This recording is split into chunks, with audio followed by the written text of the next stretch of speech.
ठंडा पानी मतलब cold water. hot and cold सुनकर लिखना है hot And cold. COLD cold. गरम चाय और ठंडा ठंडा पानी पानी। मतलब गरम चाय मतलब hot tea. tea And cold cold water. water water. hot tea Hot T tea. की स्पेलिंग Tea.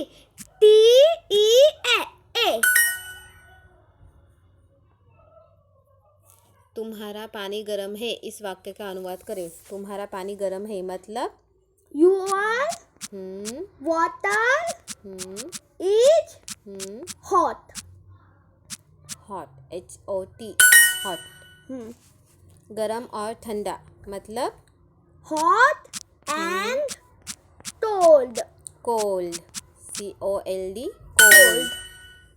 परफेक्ट।